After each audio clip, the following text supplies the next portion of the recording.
The Objective News Network, the Institute for Complexity Management, releases a status report on the multi-state RICO fraud mortgage enterprise.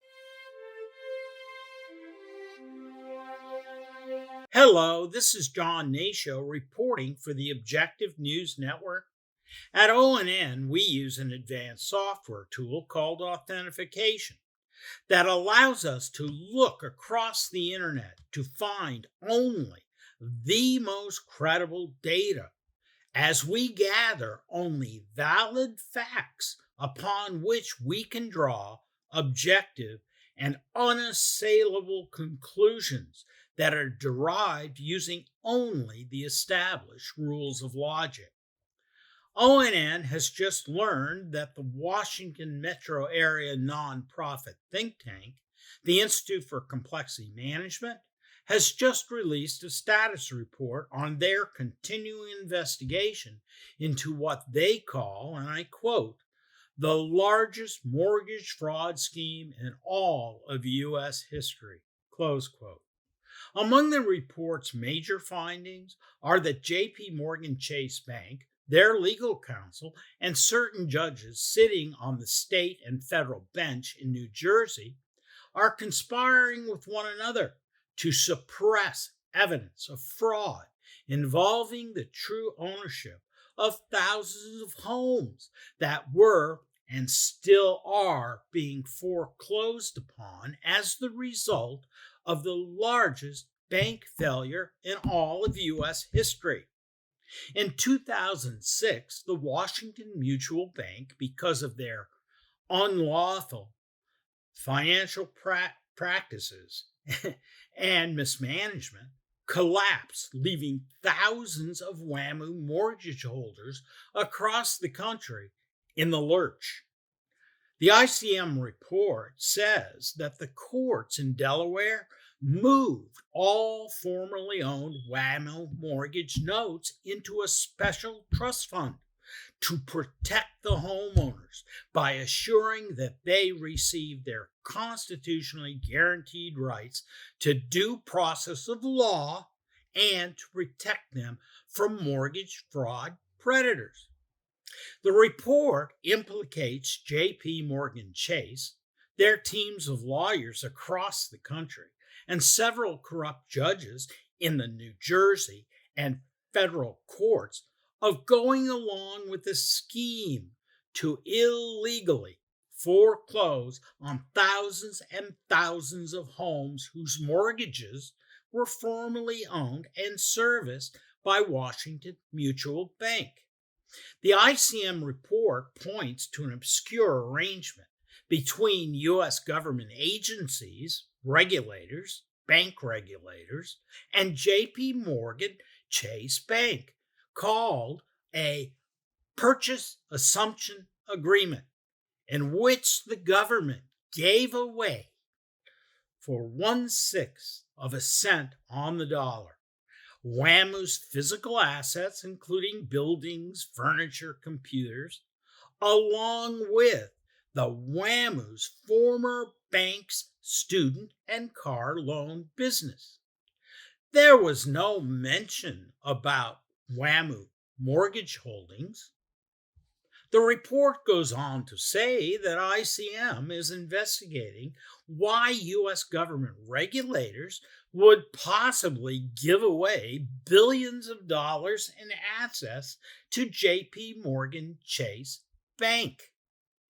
According to the report, ICM investigators found absolutely no evidence that J.P. Morgan Chase had ever legally gained custody or ownership of any WAMU mortgage note that were supposed to be held in the Delaware court-ordered liquidating trust to protect homeowners against further predatory mortgage fraud practices.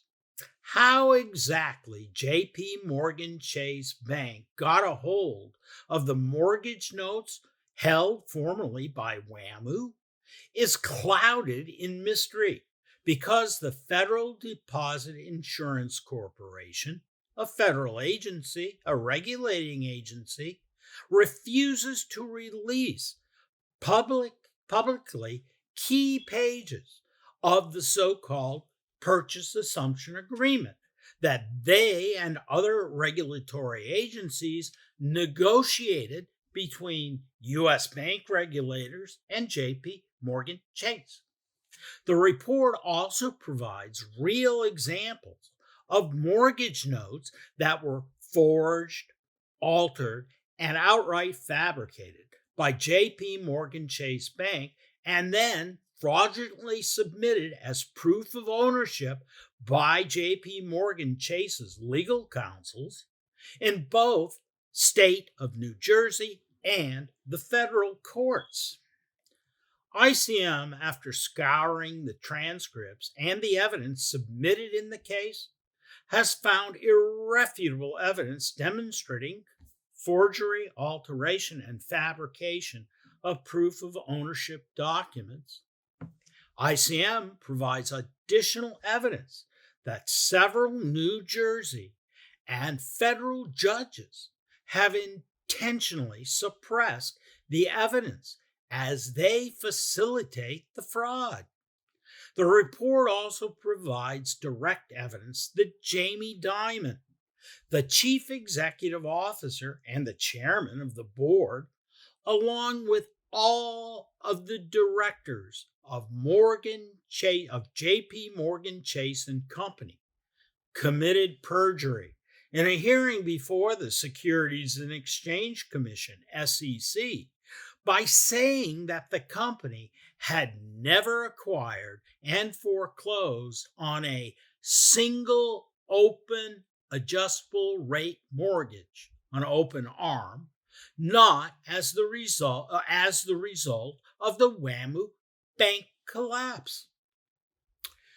ICM investigators have found evidence that J.P. Morgan Chase Bank was simultaneously engaged in foreclosing on former WAMU-held open adjustable rate mortgages, in this case against an 82-year-old, totally disabled American veteran, in a malicious and, more importantly, totally fraudulent foreclosure based on forged, altered, and fabricated proof of ownership documents by J.P. Morgan Chase Bank.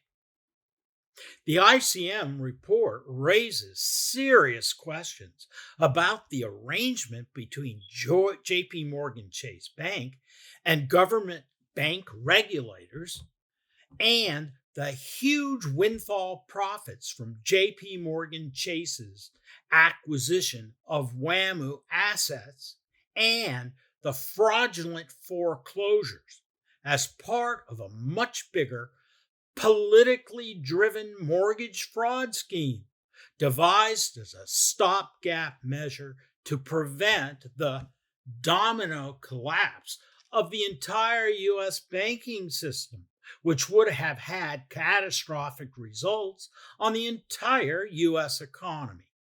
The ICM report demonstrates with evidence the failure of the state of New Jersey and federal law enforcement agencies to intervene and investigate the fraud. The Institute for Complexity Management has placed all of the evidence it has gathered to support the existence and the operation of what ICM investigators say is the largest mortgage fraud scheme in the history of our country. Please go to this website to look at the ICM evidence. It is what it is for Monday, September 18th, 2023. This is John Hnatio reporting for the Objective News Network. Please tell your family, friends, and followers about us, and please subscribe. Thank you for watching. We'll see you the next time.